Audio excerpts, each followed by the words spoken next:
Okay. All right. Well, for those of you who don't know me, my name is Haley Graff. I'm a Conservation District Specialist with the Conservation Districts Bureau of DNRC, and I represent conservation districts in the western portion of Montana. At our strategic planning meeting for the Conservation Districts Bureau that we had this past winter, one of the things that came up was that we would like to make ourselves more available to both conservation district staff and supervisors as issues come up or people have questions. And a way that we thought to do that is to basically have office hours where at a regularly scheduled time, someone from the Conservation Districts Bureau is online to talk about issues, discuss project development, or basically answer questions. So we thought we'd kick that off in August with a discussion of our new grant updates. And then we'll see how it goes. If this ends up being a forum that people really like, we'll continue it. If not, we'll just do grant updates through August and then try something else. So we're interested in your feedback on what you think of this format for a meeting. So we intend it to be pretty informal. I intend to basically give a couple of updates and then open it up for question and discussion. Last week, because we had so many updates, there wasn't a whole lot of question and discussion. Everybody kind of just wanted to hear all of the new information we presented. Sounds like about half the folks that are on have already heard that spiel. So I'll just give sort of a summary, roll through things pretty quick, show you guys where to find things, and then we'll move into question and answer. But if any point anybody has any questions, concerns, anything like that, put something in the chat, raise your hand, or turn your video or your mic on and go ahead and just interrupt me. So with that, I'm going to start off with, well, actually, does anybody have any questions so far? Haley, I'll monitor the chat for you so you don't have to multitask. And if we do get into a whole bunch of questions, either Steph or Veronica, would you guys take notes of what the questions and the answers are? Because I'll send out a recap afterwards, like some kind of notes from the meeting. Yep. All right. Seeing nothing in the chat and hearing no questions, I am going to do a screen share. If I can find my screen.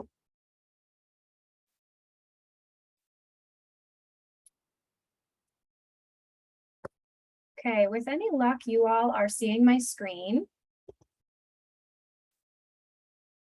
So, good. What you should be seeing is the CD resource documents. This is our website. So under the Conservation Districts Bureau on DNRC, this is the CD resource documents tab. And this is a really useful tab. If you guys have never explored this, I encourage you to do so. But what I wanted to show you now is that the updated grant guidelines, as well as a fillable Excel for a budget template, are now available online. I had originally intended to send out a actual, like a PDF version of the updated grant guidelines.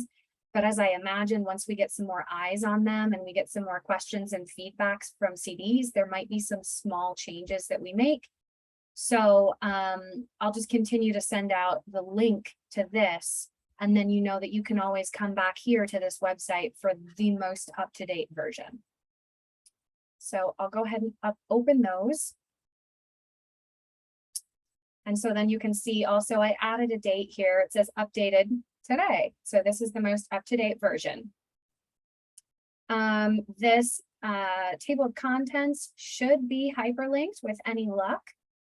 So to give a brief overview of this document, a lot of this is just a consolidation of all of the grant guidelines from past programs, past years, but we've tried to make one comprehensive document that people can use regardless of what grant you are applying for. So the first half of the document talks about everything that applies to all grants. It's basically our expectations for how we will administer money that has been set aside from the legislature for conservation districts.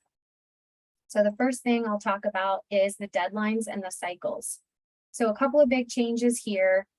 The CD administrative and 310 grants, these are pretty much the same, except so there'll be an annual submission for those that submit those.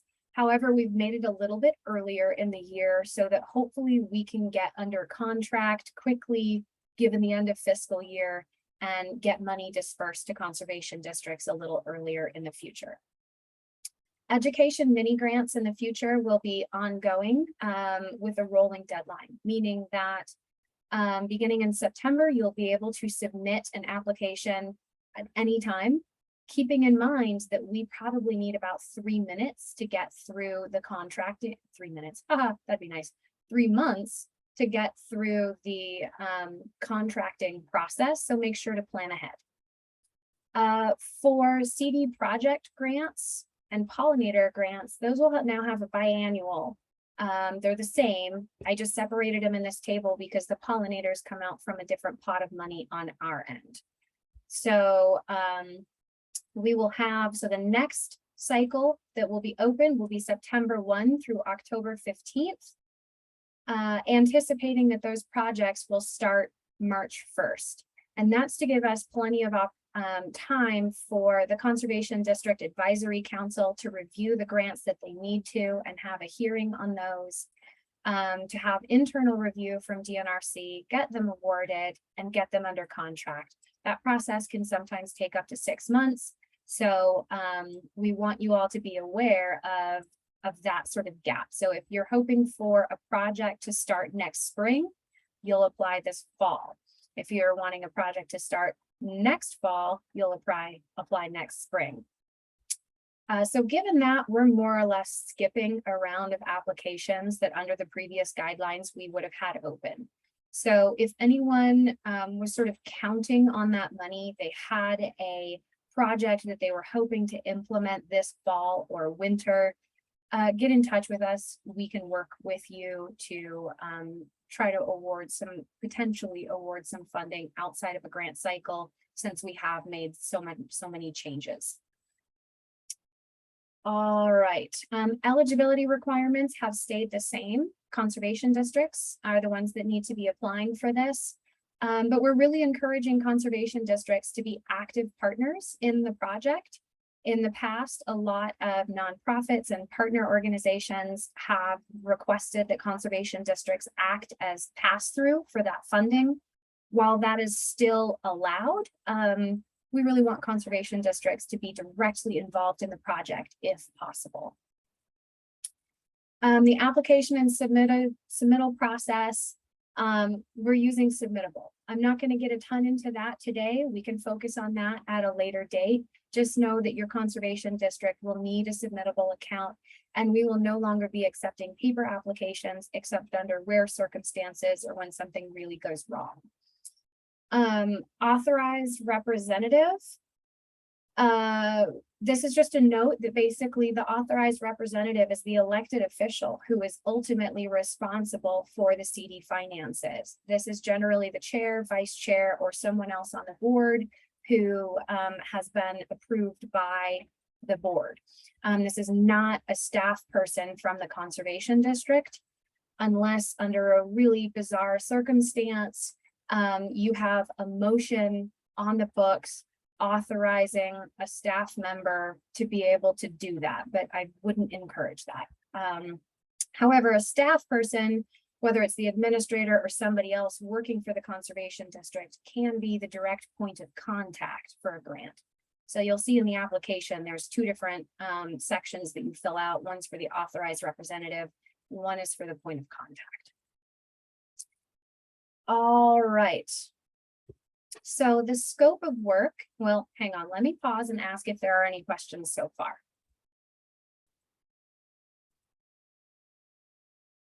Go ahead. There's nothing in the chat. Thanks. Okay. I'm And no rolling one's pretty got their quick. hand raised. All right. So the scope of work, when we reference the scope of work, we're generally referring to all the things in your application that are justification for the project and sort of proof of how you will get the project done, how it will be successful and why it should be funded. So we use that term quite a bit, scope of work. That's the bulk of your application. That's also what we use to draft our contracts. So it's really important for us. The scope of work in your application is going to include public resource benefits, goals and objectives, tasks, deliverables, timeline, and budget. And so each of these, while interrelated, are slightly different. So the goals and objectives paints a picture of what you want to accomplish with your project. It's sort of the big picture things. And in these guidelines, we provide some examples. The tasks are the specific actions that the CD or project partners will take to accomplish the goals and objectives.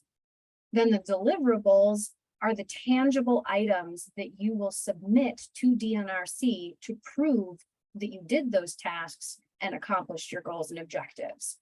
So the deliverables can be a little funky depending on what your project might be. It might be something like pictures of a restoration project that's been completed, a screenshot of website updates or social media posts or a newspaper ad. It might be an attendance list of a workshop that you hosted or a survey. It might be time cards or a daily time tracker that you submit showing that you or CD staff or supervisors contributed those hours towards the project when they said they were going to. Now, a timeline, in the past, we've gotten a lot of timelines such as we'll start the project as soon as we have money and we'll get it done before contract end.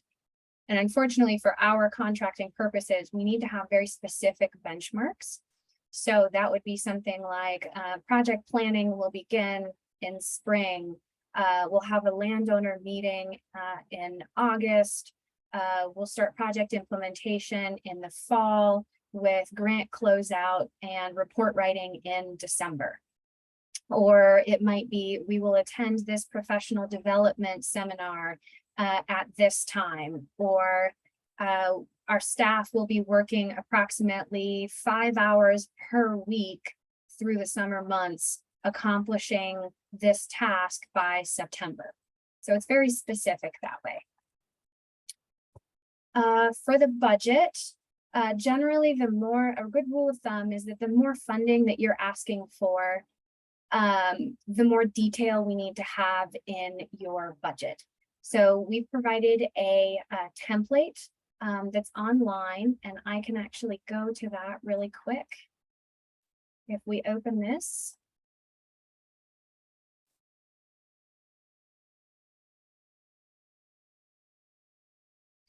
Okay, so here's a template for a budget. Let me know if you can't see that. But we have it broken up into a couple common categories, and this is just a template. So you guys can use it exactly as is, or you can make some changes. But it gives you a good idea of how to, the level of detail that we might need.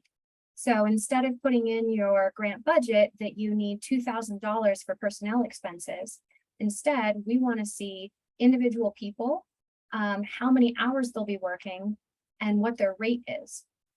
And then you can mark here whether that is you're requesting it from this grant, you're using it as match, or you could even add another column if you have multiple funding sources for this project, then you could say it is match from another grant source.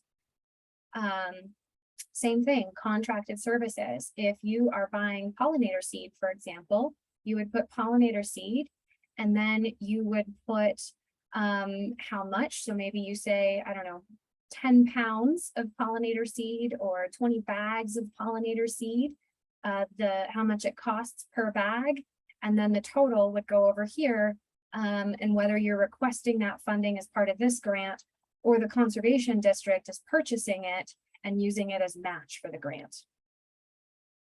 I'm moving really, really fast. Any questions on this budget table?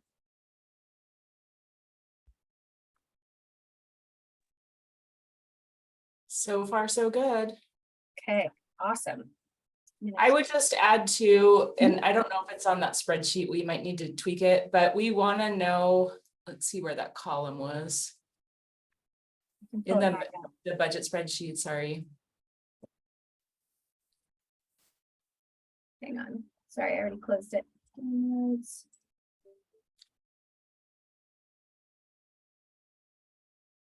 So in the, and we'll have, yeah, I think we'll need to make a note on this so it's clear, but when it says cash match, we also need to know the source.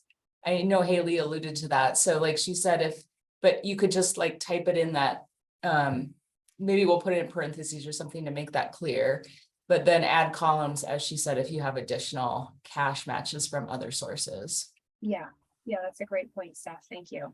We can amend that spreadsheet so it has some sort of instructions in there. Okay. Oh, I did see contracted services where supplies go. Let's see.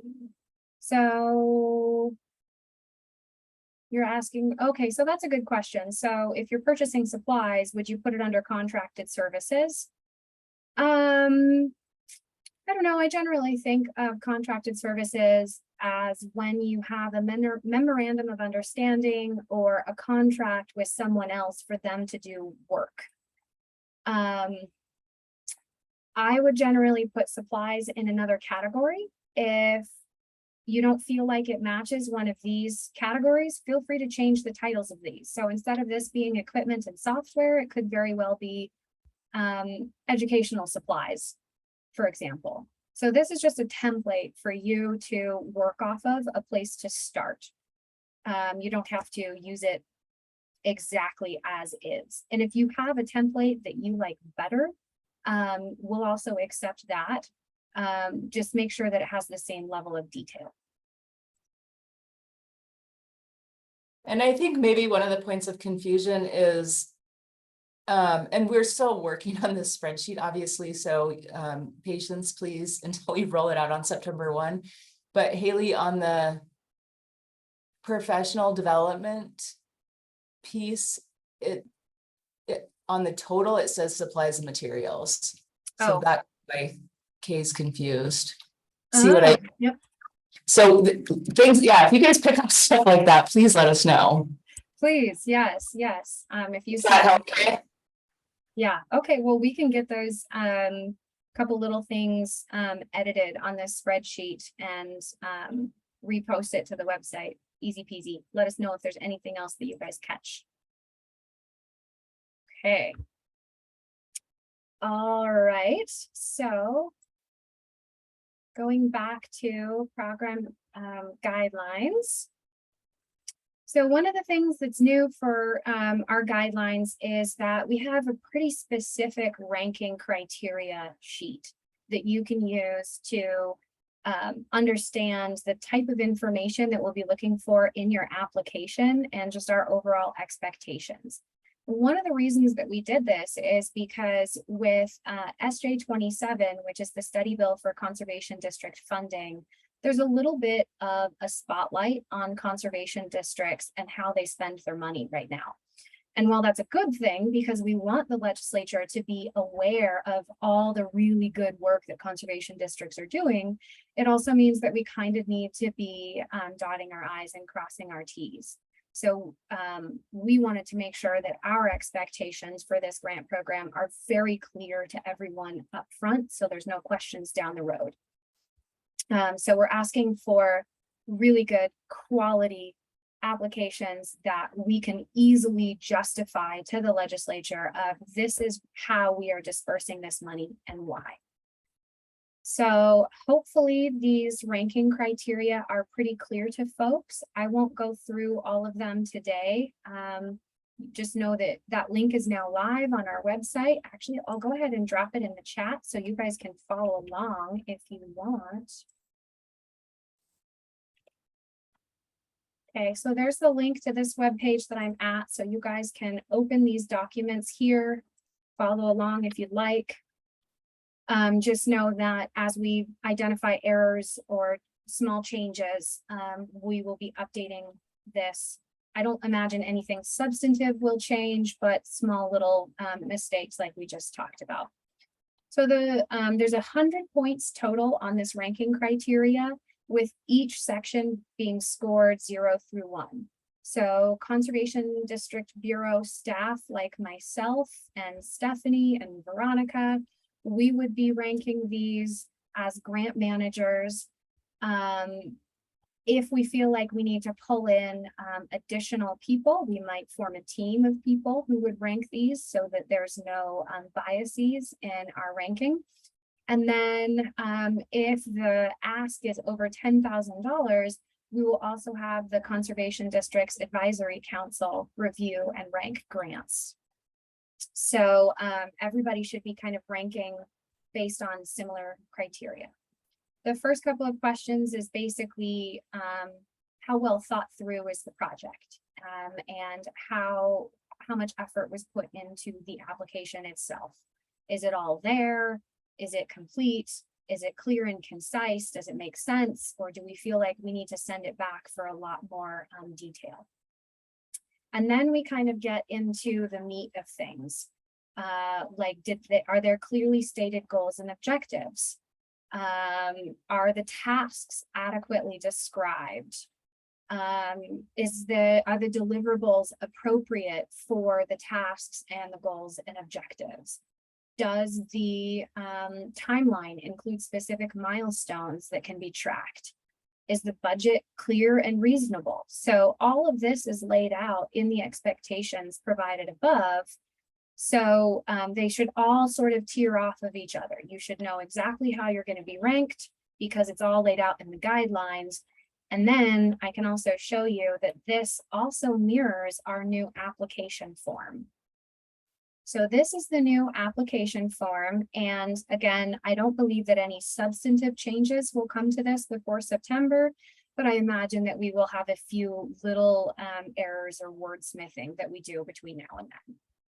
First part of it is your project information, title, amount requested, location of the project, and then your project type. Is it an education mini grant, pollinator grant, or project or capacity grants? And then applicant information, like I mentioned, there's a section here to talk about the authorized representative, who's generally going to be the chair or vice chair. And then if you keep going, then there's room to put in project contact. So that is often the administrator, or maybe if it's a bigger project and you're hiring the whole thing out for an engineer, this might also be an engineer occasionally, but you can also add them as a collaborator, which is a little different. Project summary, short paragraph, basically giving us a brief statement of what your project is about, because we often get a lot of projects in all at the same time, and it can be a little confusing to keep them all straight. So we just ask for a short summary so that when we go back into submittable, we can go, oh yeah, that's this one. I really liked this project. And then, like I said, the scope of work is your goals and objectives, your tasks, your deliverables. We added in here project management because if you have a lot of project partners, we want you to clearly lay out who is doing what. Then the project schedule, this is where you put in your milestones. Project budget, this is also a link to that same budget template. So you can use that here, or if you would like to use your own budget worksheet that you like better, feel free to upload that file. Okay, and then if you have any supplementary documents that you'd like to upload, like letters of support, mill levy verification form, pictures, maps, anything like that, this is also where you would do it. So this is a pretty straightforward, I think, application form, but I'd like to pause here for a minute and see if anybody is freaking out over this or has any questions. For those who did CDA grants or responded to the RFP that we put out, this is essentially that, just revised a little. So if you've been in there before, this won't be new to you. Yeah. And we will have training on submittable, so that's coming up next. Yep.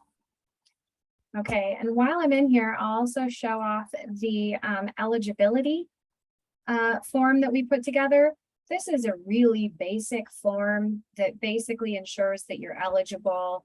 So, you know, are you a conservation district? Have you levied your maximum mills? Hey, Mike, how you doing?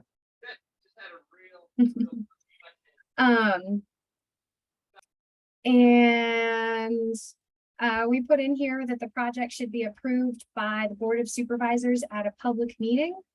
So we're not going to have a spot on the application where your chair needs to actually sign a form.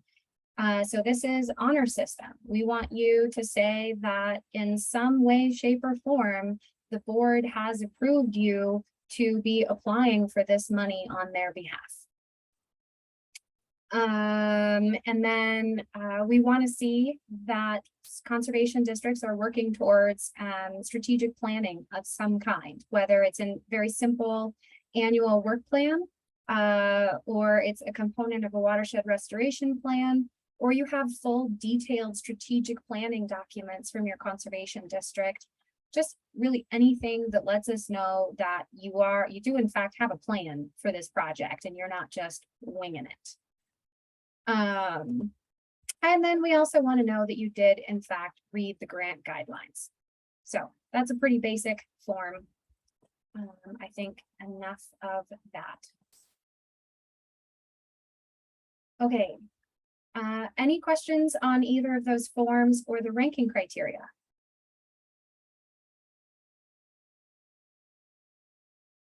Nothing in the chat so far.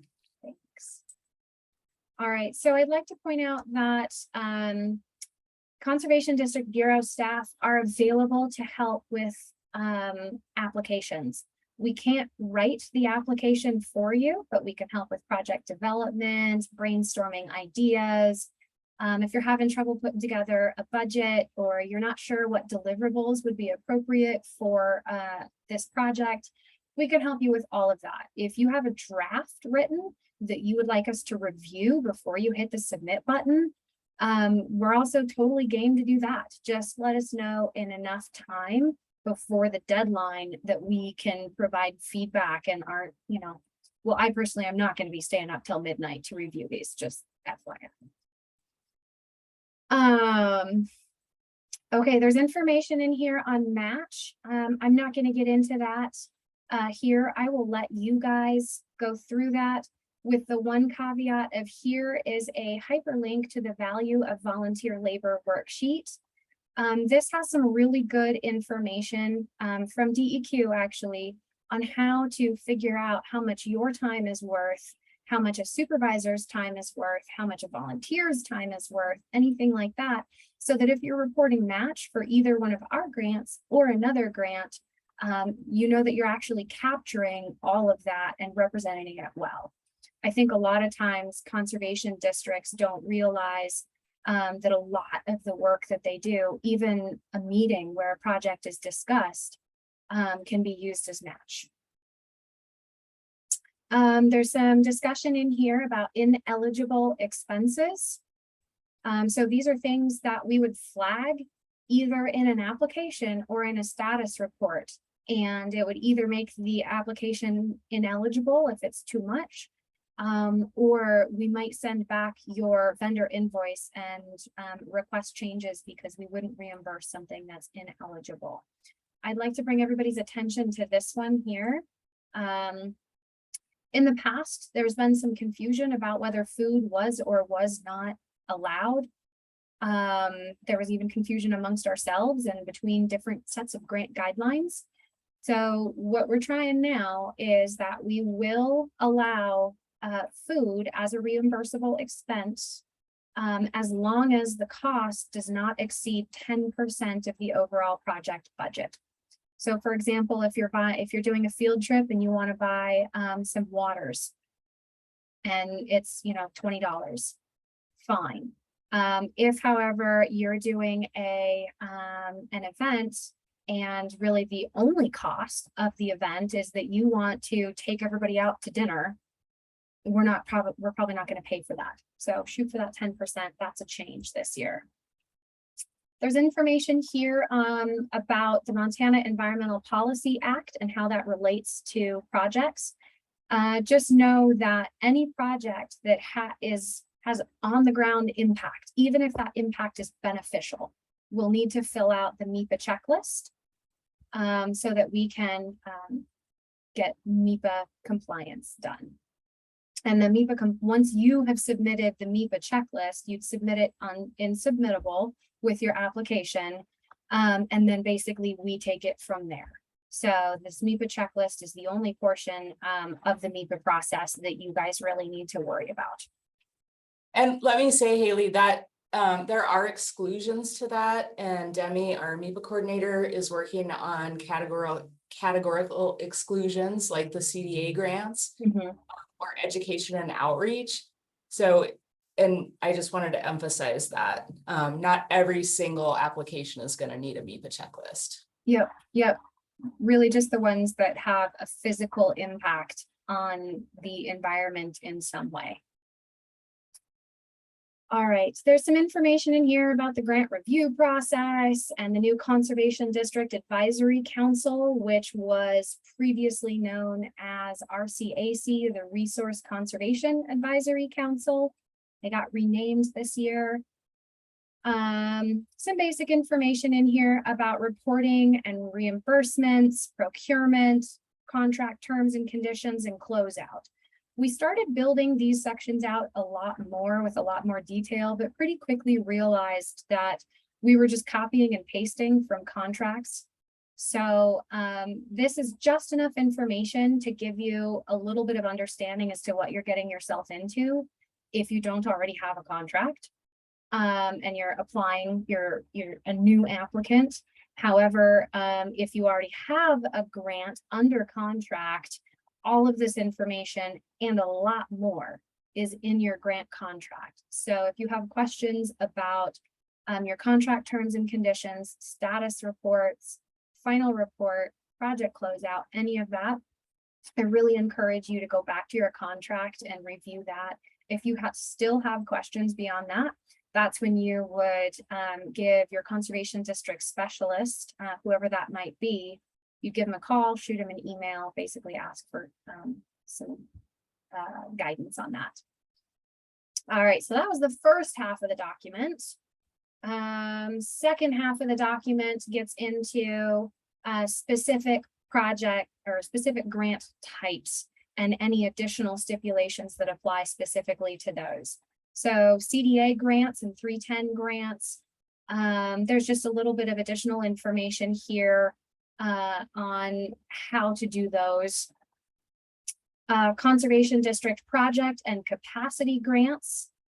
Oh, looks like we have a heading that is slightly out of place. I will go ahead and fix that. This should be the heading up here. Okay, so one thing that we changed is that the minimum ask for project grants, these were previously known as HB 223 grants. The minimum request is $2,000. The maximum is still the same, $20,000, but you can request to exceed that $20,000 limit if you have 50-50 cash match for the entirety of the project. 10% admin fee is the same.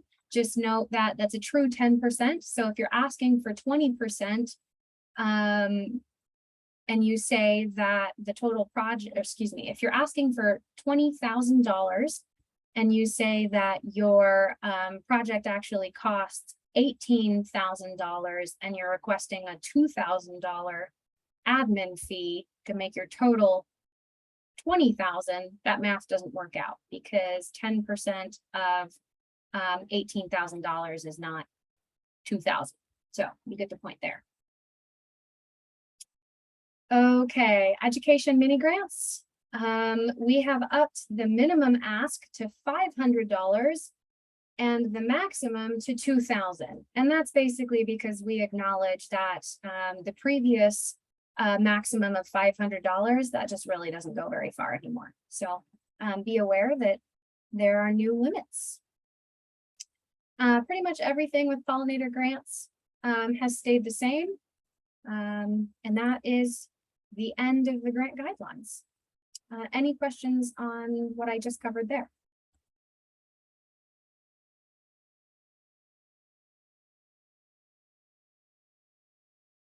Okay, hearing none. I am gonna check my notes real quick to make sure I covered everything. All right, I think I've successfully covered everything for a quick rundown of all the project changes. We talked about the budget, we talked about ranking criteria, we showed off the new application forms. So I guess we'll hang out and chat, discuss. I would like to add something, and this is just a pet peeve of mine, but no cents, only whole dollars in the budget, please. Our fiscal people, when we do cents, it really drives them crazy. So if you do put cents, we're gonna round it up or down. Thanks, Steph. Good point. I'm thinking that maybe in that budget spreadsheet template, we can add a little section that's got some like pro tips or like some little instructions or examples.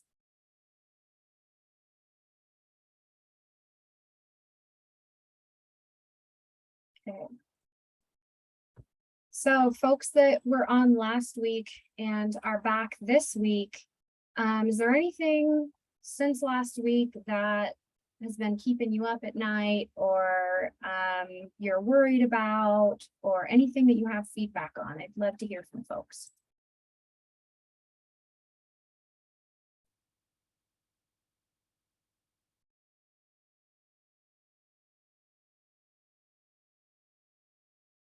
Can I ask if anyone has any concerns with the way that we've revised the grant program?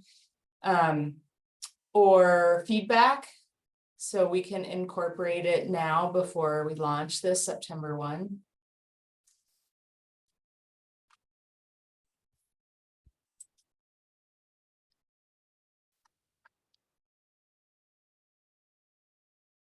Well, I hope that means you think we did a great job. This your silence. And if you have questions about anything else, I mean, it seems like there are no questions on the grants at this point in time. You know, you can always reach out to any of us. See, Veronica's getting on, but if you anything, we're here for you. Steph, I had a thought that that submittable form would it be beneficial for us to send it out in a way that people could print it off and work on it before? Yep. Would that be beneficial to you all? Yeah, ARPA does it that way, so that's a good suggestion, Veronica. Yeah, absolutely. And then I'm gonna be doing office hours next week, so if you have any questions that come up before then that you would like for us to go over, feel free to send them to me, because it might take a few days to sink in.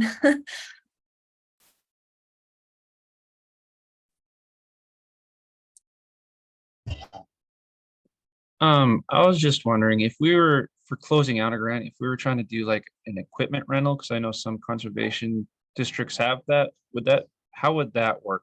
That's what kind of project we're going for. Okay, so I guess it kind of depends on what you put in the scope of work. So like, for example, if your goals and objectives are to develop a rental program, including maybe outreach materials and a system for managing it. And to do that, you're going to purchase equipment X, Y, and Z and develop a website. Those would be your tasks. Deliverables that you might give us might be a screenshot of the website you develop and receipts of the equipment that you purchase and probably insurance documents on that equipment. And then For your closeout, we would basically expect to see those receipts attached with your vendor invoice so that we can look at your vendor invoice and you see this charge and then I see this receipt that matches it. And then if you are requesting reimbursement for the time that you spent working on the project and you have that in your budget under, salary or personnel expenses, then I would expect your deliverables that I'm going to ask for during grant closeout to be some record that those hours were worked. And whether that's a daily time tracker or your actual time card or, a printout from QuickBooks where there's some type of journal entry or note saying that those hours were worked on a specific project. Anything that shows me that whoever was doing the work actually worked those hours like they said they would. And you would include all of that with your final report. And generally what happens is you would submit that, your grant manager, whether it's me or somebody else, takes a look at it. And we go through and try to match expenses, make sure everything is there, make sure all the deliverables have been submitted. If we have questions, we would just open it back up and say, hey, I think you forgot a receipt. Can you submit this to us? And then once we have everything, then on our side, we create a claim pay and we send it off to financial and other folks who then also cross the T's and dot the I's to make sure that everything is there. And once that process takes place, then if you have a direct deposit account set up with us, then your money appears in your account. If not, then you'd probably get a check in the snail mail. Anything to add to that process, Steph? No, I think you explained it well. Does that answer your question? Yes, it does. Thank you. And then the contract is still the same, where we generally expect quarterly status reports. And so that would be when you would invoice for anything within that quarter. So you should be invoicing and reporting at a minimum of quarterly. But for example, if you make a big purchase and you need to get reimbursed for that more quickly, you can submit vendor invoices and status reports as frequently as monthly. And that information is spelled out in your grant contract. Another thing I think I discussed with Mary was that that is a factor in the schedule. So whenever you're coming up with a schedule, to kind of think about reimbursement and invoicing and reporting as well. And keeping in mind that June is the end of fiscal year for the state. So if you're wanting a speedy return on a big invoice in June or early July, that might be a challenge. So it can kind of help to keep that in mind as well when planning projects.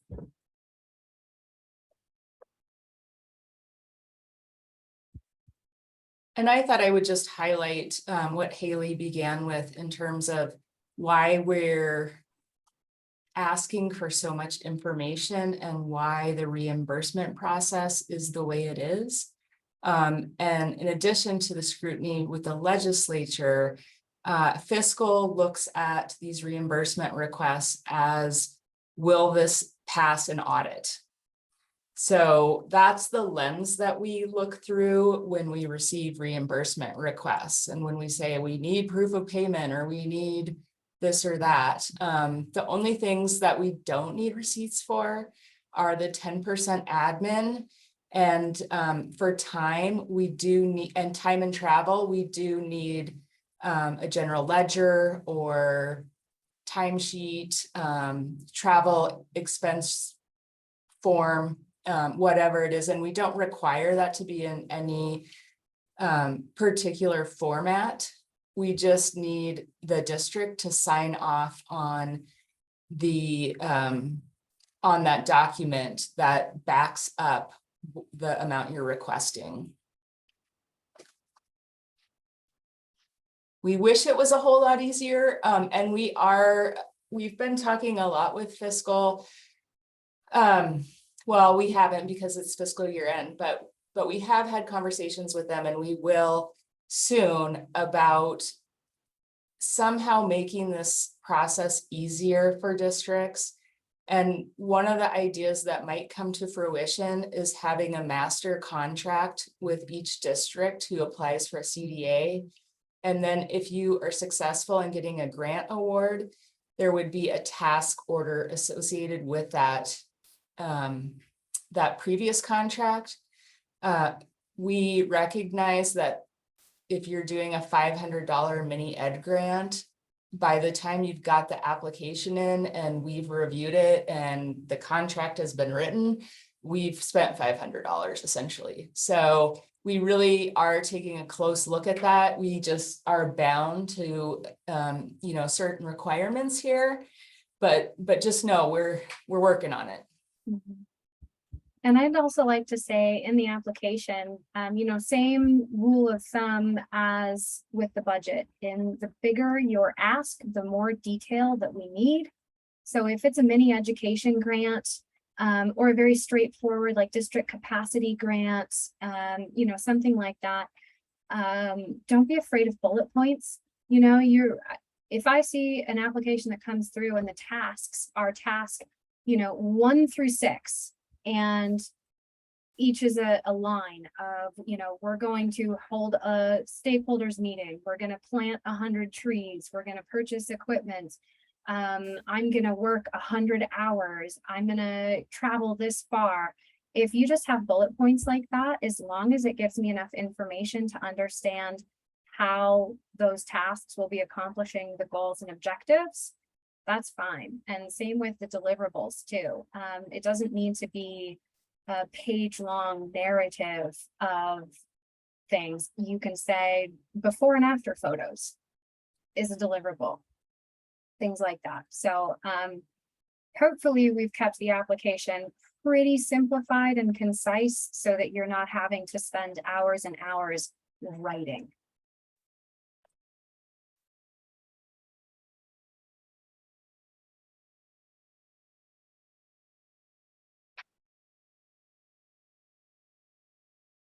Well, people are certainly free to go if you don't have any other questions. Yeah. But we don't want to cut anyone off either if people are stewing on something. And I'll say too, if anyone has a question that you really want to ask me, but you don't want to ask it in front of the group, feel free to send me a direct message in the chat and I will get back in touch with you after the Zoom call. Or if you don't want to talk to me and you want to talk to somebody else.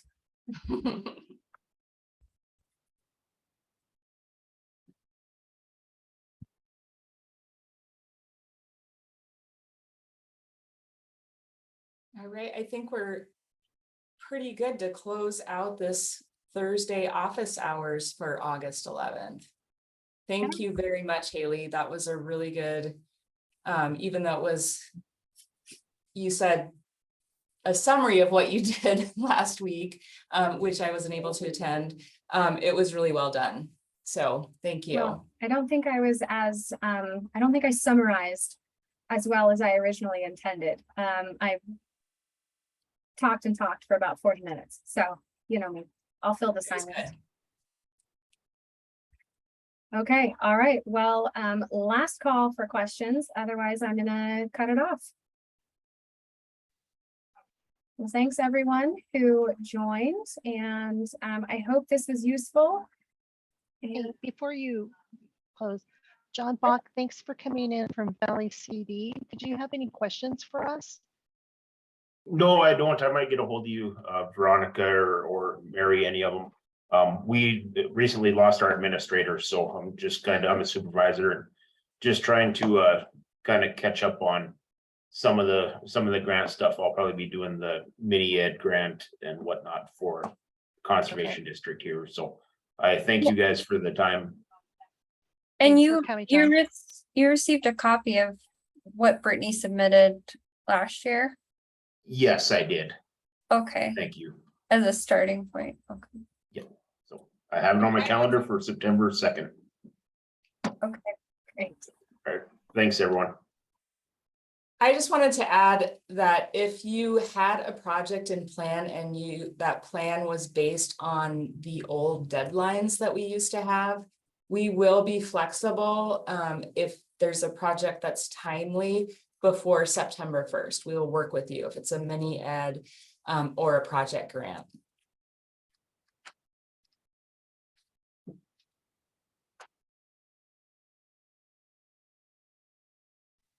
Okay, Thank you. well, thanks, everyone, and we'll see you next week.